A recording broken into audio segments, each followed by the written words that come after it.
So now we've got our speakers, what you've all been waiting for. We are going to start with the amazing, talented Nevine Fathy.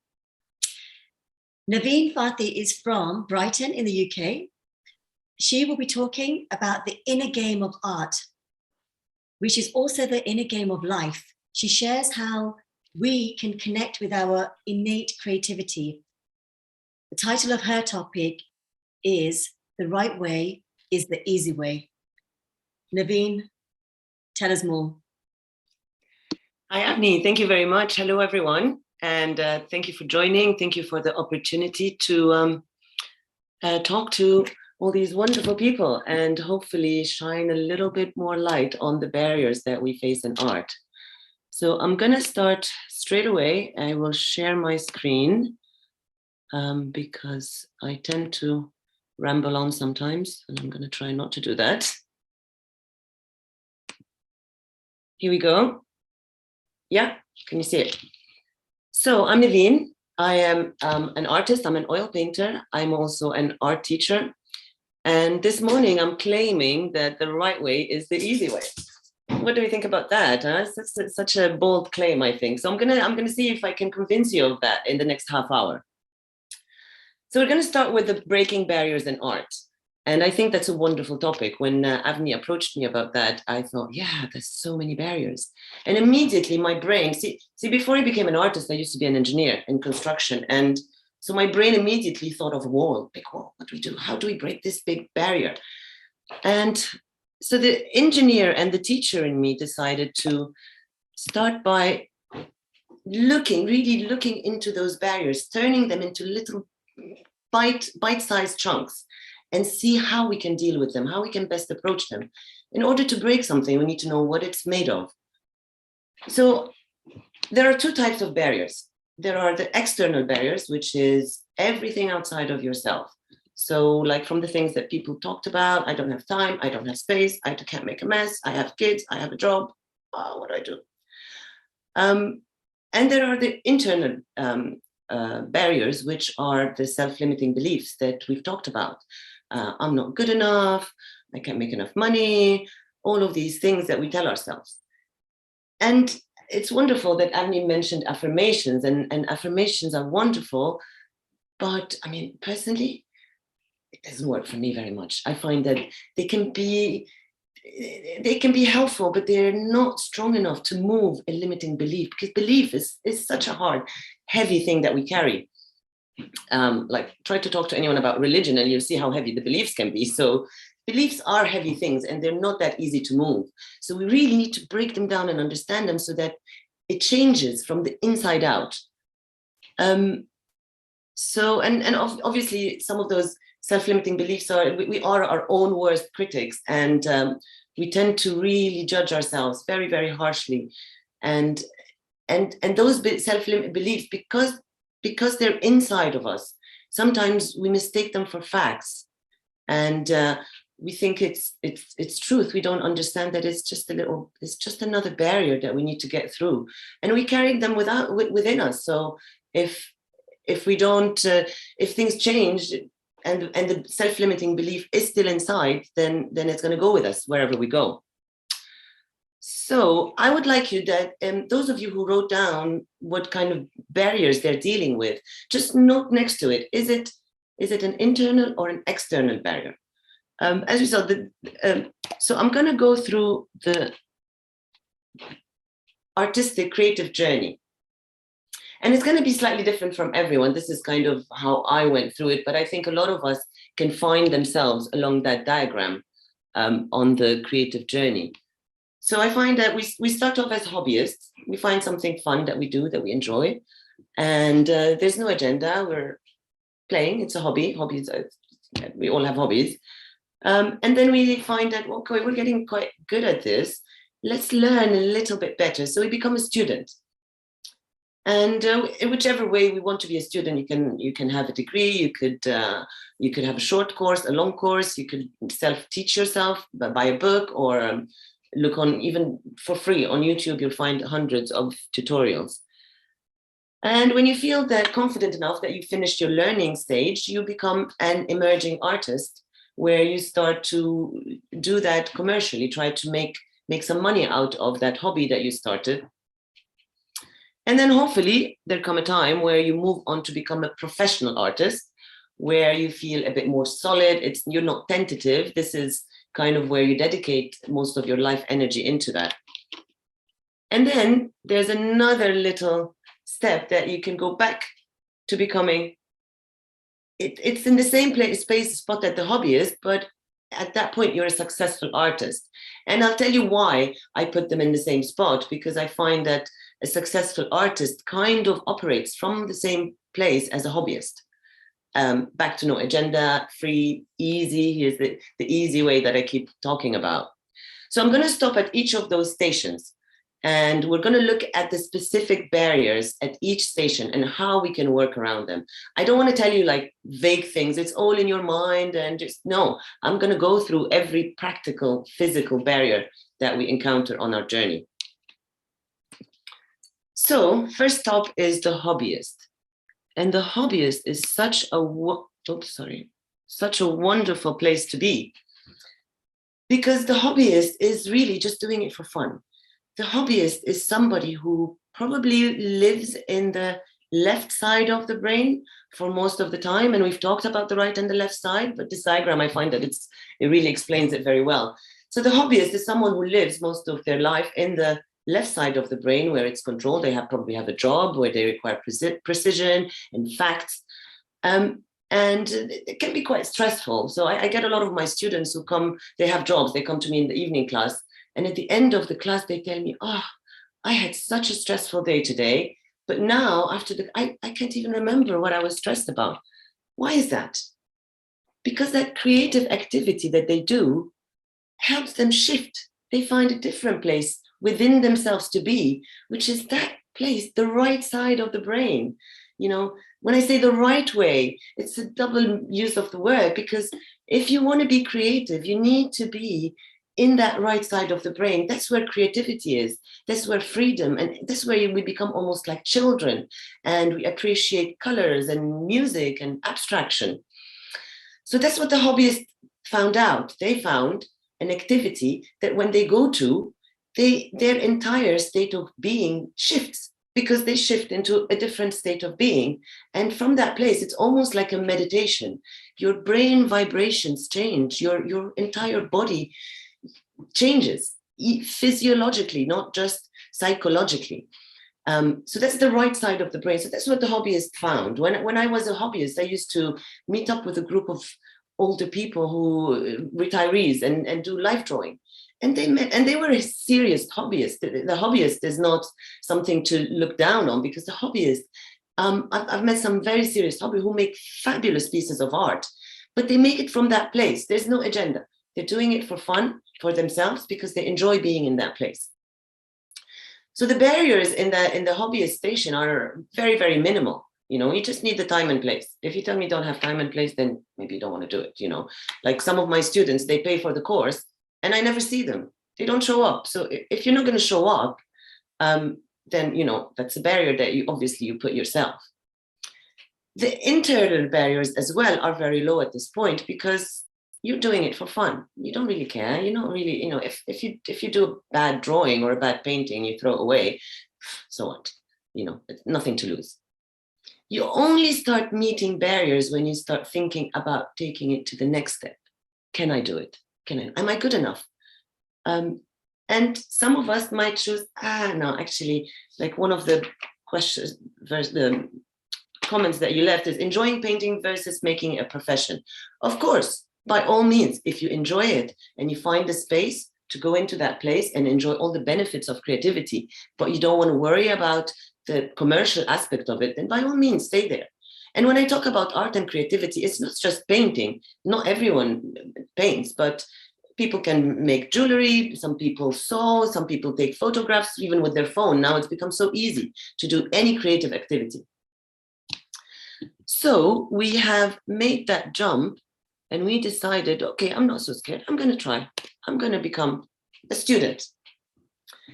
And you can be a student and a hobbyist and still be a hobbyist. Just because you decided to become a student doesn't mean that you have to take it to the commercial stage, but it means that you take it to you get a little bit more. So you learn your skills, you experiment with different things.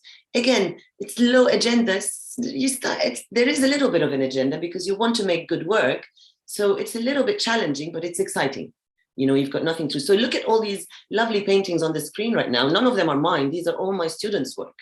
And all these students, they identified as complete beginners when they come to my course. And it's just these paintings after a few weeks. It's not massive amount of time that they spent learning this skill, but it just shows you, like, you make the time, you show up, then it's easy. You just do it. But then we start to see the barriers. So the external barriers, again, time, space, and money, they all keep coming up. And again, you make the time if something important. This space, I tell my students, you know, if you want to paint at home, you can paint anywhere. Or I used to paint sometimes on little postcard size paintings, and I would hold the little palette on my lap and paint on the beach, because so you can manipulate your time and space. And as I said, if you don't have time to pay for a course, go online, find a free course and just do it. But the internal barriers show up. And my students have been fantastic in showing me. I've been teaching for 6 years. I've worked with hundreds of students. And they prove to me time and time, over and over again, that what comes in the way of a good painting is never skill. It's never skill or lack of skill. It's always attitude, 100%. I've had students make fabulous paintings in the first class or the second class. Why is that? They slip into the hobbyist, fun, right brain very quickly and just explore and have fun. Versus some other students who just stand there. They're still in their left brain. They brought their whole work state of being with them. They're judging. They're like, oh, this is so bad. Oh, what am I wasting my time with? I can't do things. Or they're like crippled with insecurity. They can't start. They want me to give them, how do I start? Where do I start? Which line, which color? You know, they're not allowing themselves the freedom because they're so scared of making a mistake.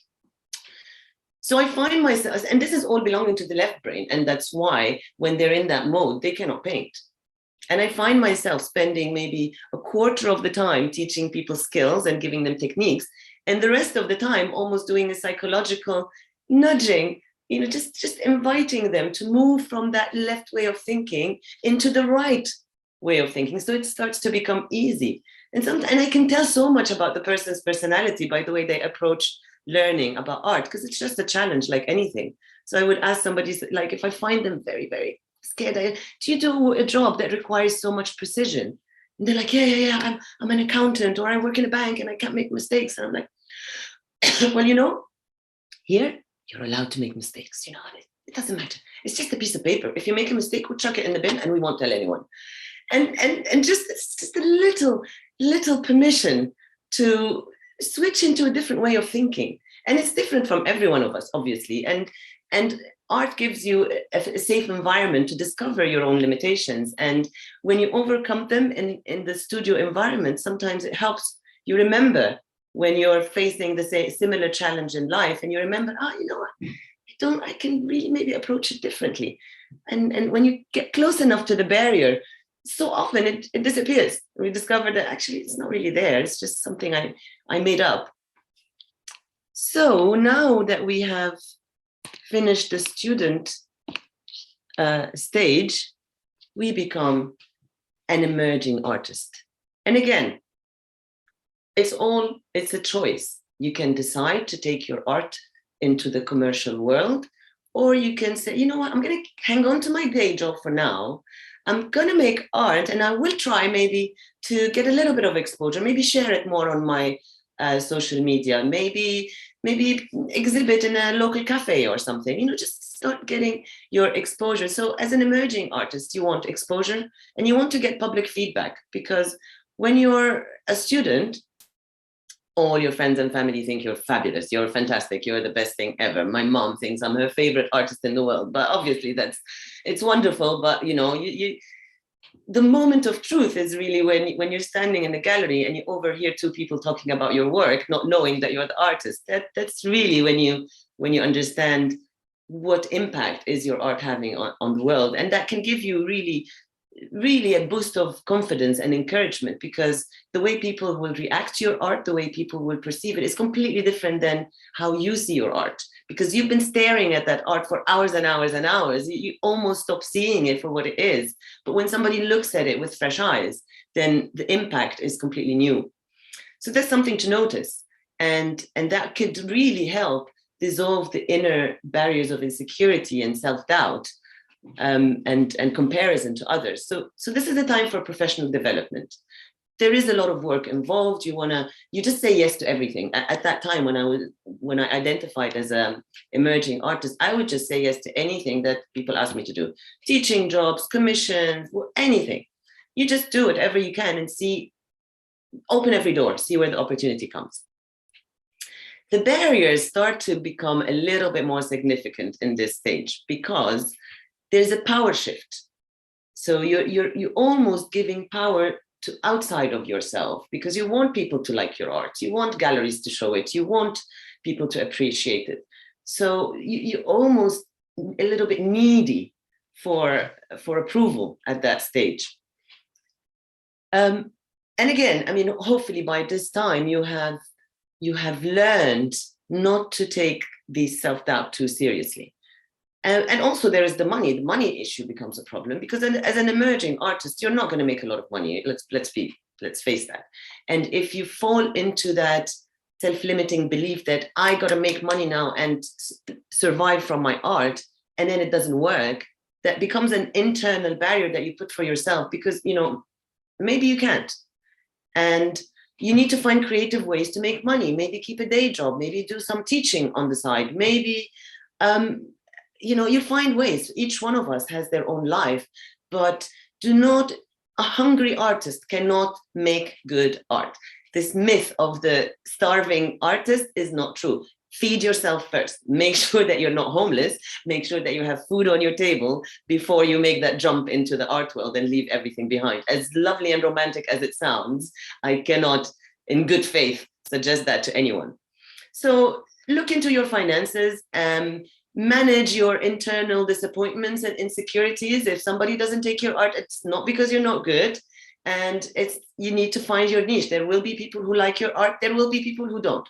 And it's okay, because we're different and because we appeal. So you need to focus on the people who do like your art, rather than keep banging against your wall and saying, well, but this gallery doesn't want my work. Well, fine, that's okay. It's not the end of the world. It doesn't mean that you're bad. It just means that this gallery doesn't show this kind of work. And don't let these inner feelings, become too big. And don't draw conclusions. Oh, this gallery didn't take my work. This means I am not good enough and I should just ditch this whole thing and do something else. So I say the solution is be selective. What do you try? Don't keep trying to go in a direction that isn't working.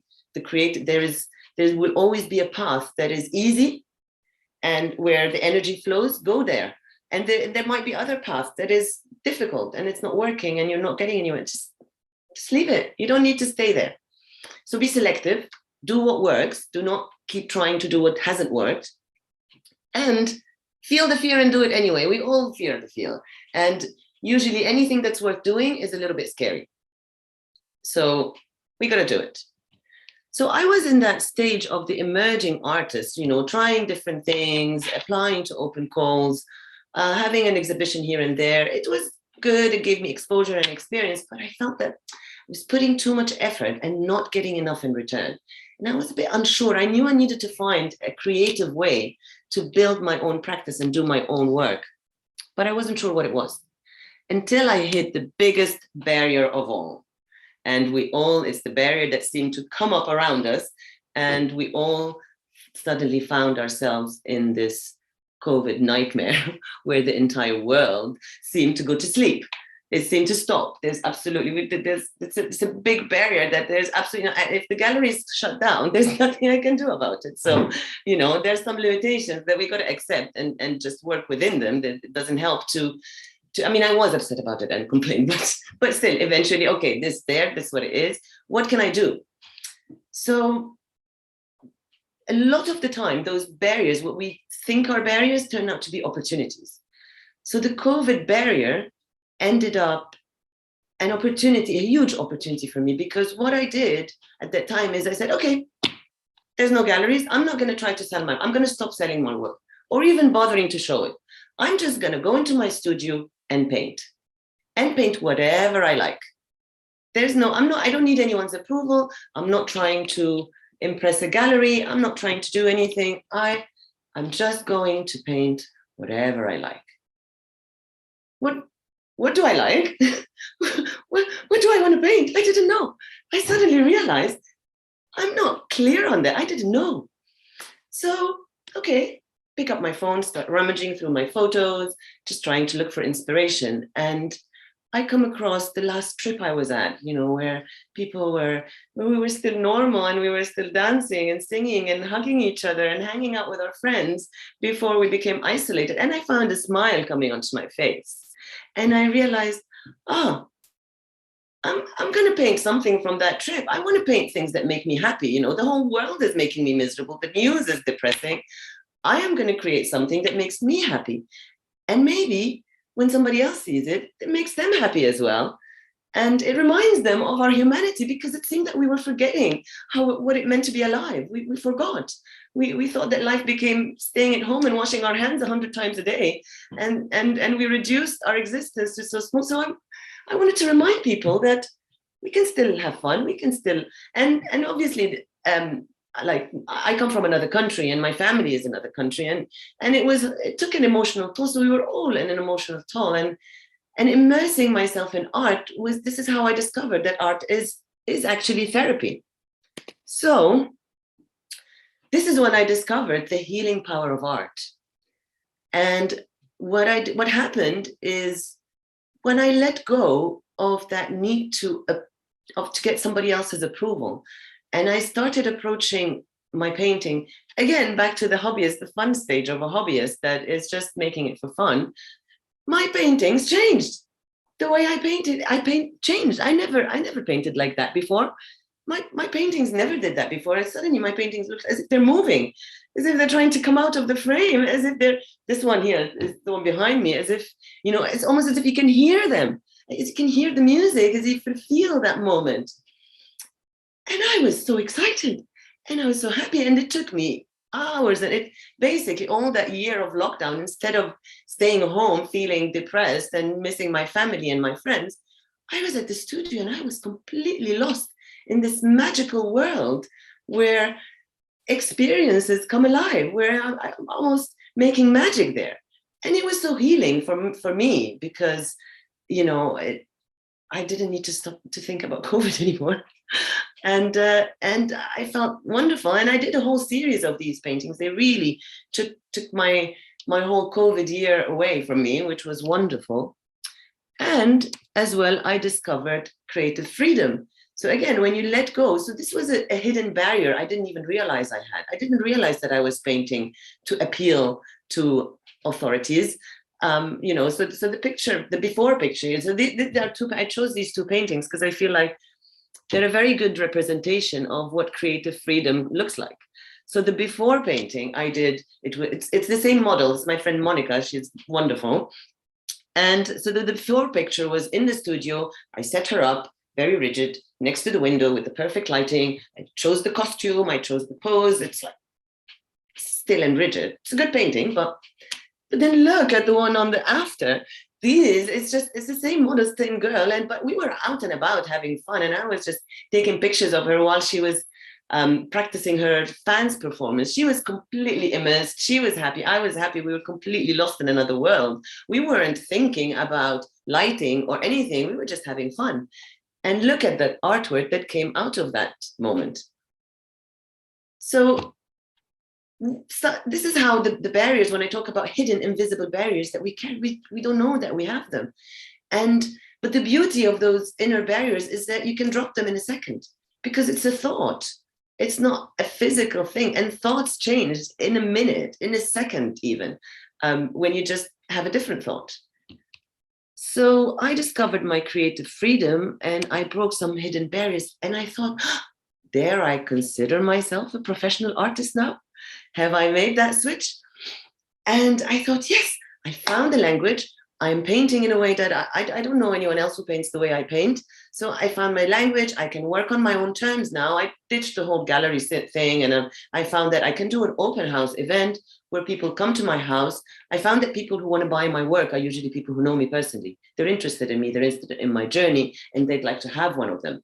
So the open house gave me that opportunity to sit down and have a cup of tea with these people, and then they get to know me, and then they decide if they want to buy my art.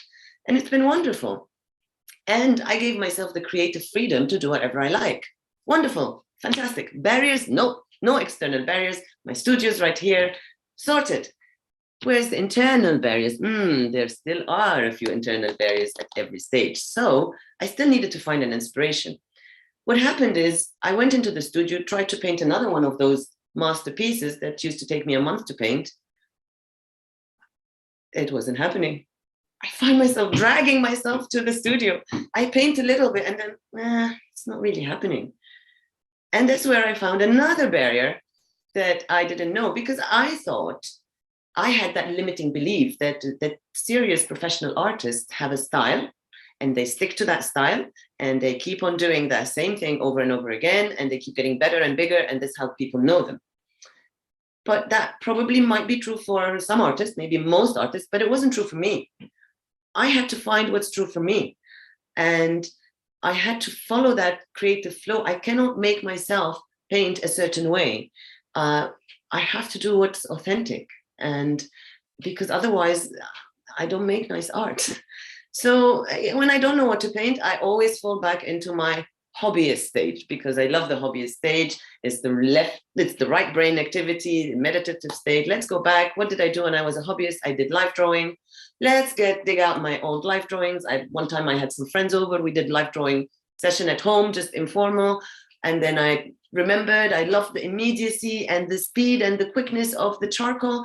And can I do that with oil? Let's see, let's play. And I'm back in the studio.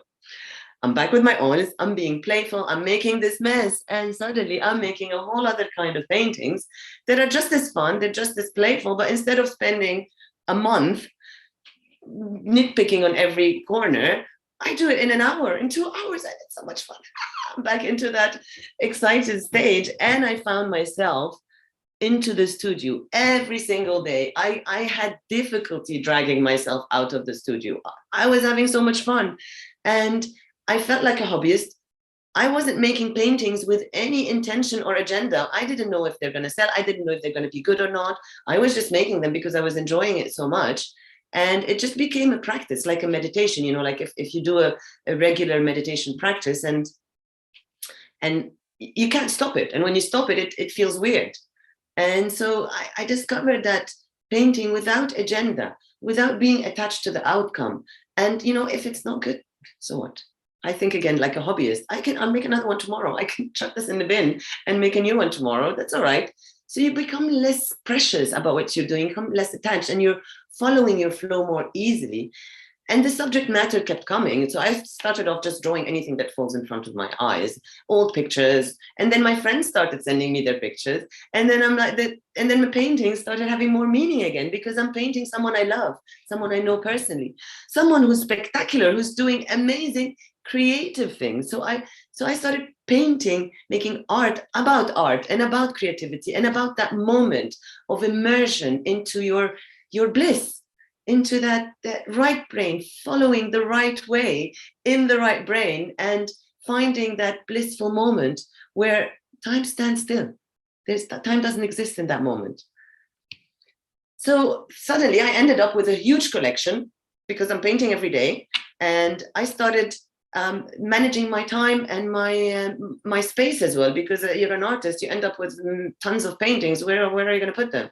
So I adjusted. I painted small, I painted on paper, I painted flat, so I needed less storage. So you need to keep adapting yourself, because I was talking with a friend of mine the other day, and she paints huge, spectacular paintings, even bigger than this. And she's like, I don't have space. My flat is so small. I can only paint big. Well, that's not an external problem. That's an internal problem. You decided that you can only paint big, but that's something you decided. You can change that. You know, that you can always change. Be adaptable. We call it the creative flow. What flows? Liquids flow, fluid flow. So we want to be able to follow that flow easily. I'm getting to the end now. So when you go back to feeling like a hobbyist, I call that a successful artist, because I don't measure success by money or anything materialistic. I mean, some people do, and obviously I won't complain. I would like to have some more money, but that's not how I measure success. Success is when you find that place within yourself, that place of joy and bliss and fun. And when you're doing something that feels easy, it doesn't feel like work. You have no agenda. And it's almost like going back to being a child. And children, they don't have a lot of internal barriers. You just give them a few paints and they stop painting, and they don't care. They create masterpieces. So this is how I try to get to the right brain equal the right way equal the easy way. Let's see if you agree. Please make sure that you tell me in the Q&A if you agree with the claim, if I managed to convince you, or we still have convincing to do. So finally, I'm going to close off with a few conclusions. So everyone can make art on any stage. You can cut off make collages, you can make art on your phone, you can do anything. So anyone at any stage of their creative journey can make art. You are nature. And just like nature, if you keep cutting the grass out in your garden, and it grows back and it grows back. And this is what you are inside. Your creative potential is unlimited. There's always more. You just got to open the door for it and allow it to flow. Art is innate. Creativity, self-expression, chakra. This is part of the body. Those of you familiar with the chakra system, it is part of you. It's not something that, well, some people are creative, some people are not. That's not true. Art is meditative and healing, because when you get into that place, you heal.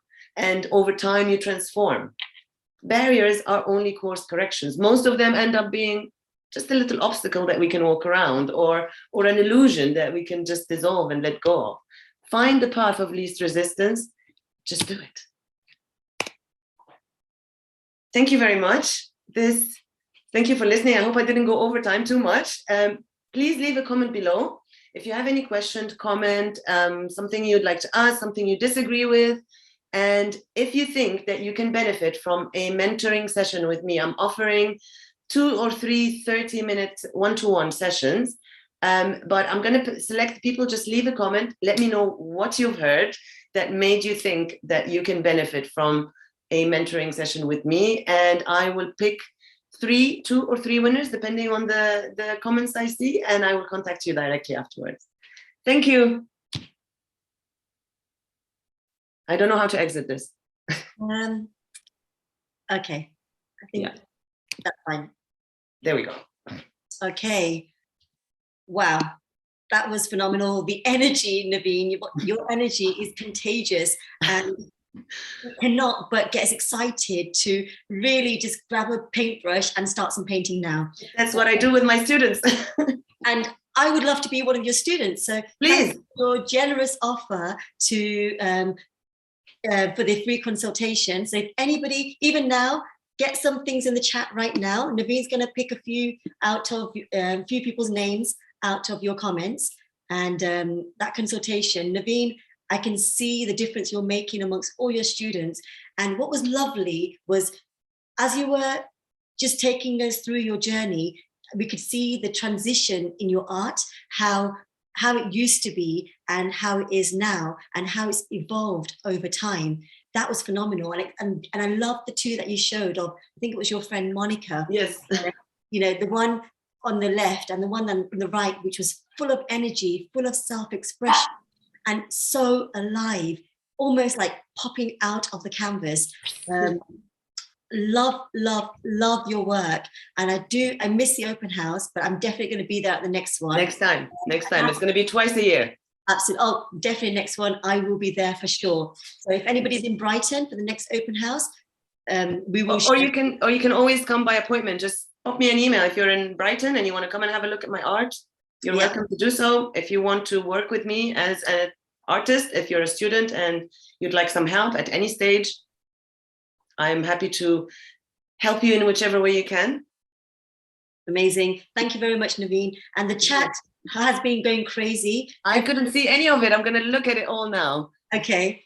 So many positive feedback. Any questions anybody has for Nevine? Let's have a look. There's so many. I want to buy your idea of. Can you see the chat, Nevine? Yeah. I'm just there's so many, so I'm going from the beginning. Yeah, you've got a lot of people to choose from to Yes, free consultation away. yes. And I while you're will just having a look respond at to the chat, everyone. I can see more people have logged on. Thank you very much for everyone that's tuned in. For anything that you've missed, you can catch it on replay via our Facebook channels, the 80/20 Artist. So yes, and what you're watching today is the 80/20 Artist Summit, day 2. Navine, any questions?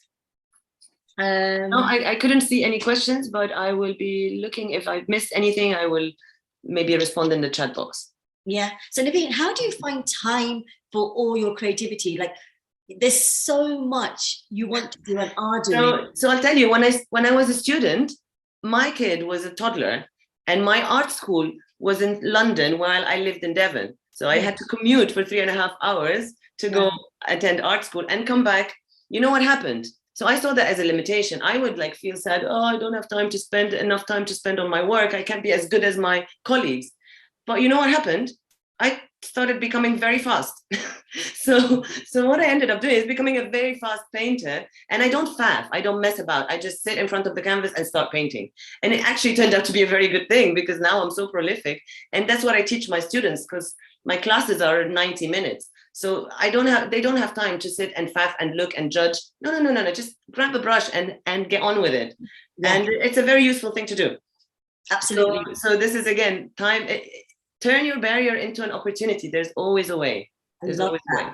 Turn your barrier into an opportunity. Yes. That's a definite quote by Nevine Fathy. Amazing, because being time poor, it's one of the biggest barriers we all have. Everybody says that. Absolutely. And one of the things I really got from your talk is some of the barriers are illusions, right? They're not actually there. Most of them are. Actually, I dare to say maybe 99% of them are illusions. And I would absolutely agree with you, for sure.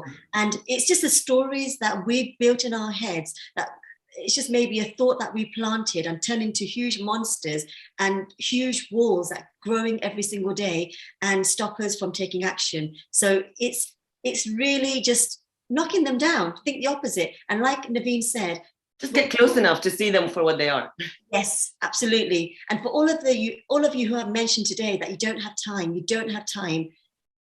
give yourselves 20 minutes. That's all it is. I think you do have time. You're on commute. How long are you on the tube for? Yes. How long are you on the train for? Just before going to bed, you can draw for 2 minutes. While you're watching telly, if you're watching a silly thing on TV, just start drawing the actors. Just start drawing the cup sitting next to you. Go to the park. Have a cup of coffee in the park for 15 minutes and do a little sketch. You can do anything. Absolutely. The desire has to be there. And if the desire is strong... Mind over matter. Mind over matter. That is the one. Nevine, thank you so much. Thank you very much, Avnie. Your energy, your vibration. You are a walking, talking representation of your work. You know, I see your work and you as exactly the same thing. Yeah, that's when it's authentic. That's when it's authentic. And that's when it's easy. Right? That's when it's easy and fun. Yes. Exactly. It's hard to pretend. It's easy when we give our permission to be ourselves. Right? Easy to be yourself, yes. Exactly. So just wherever you are, whichever stage you're at, you're meant to be there, and it's okay. And enjoy it. Just make the most of it and enjoy it. It's fun.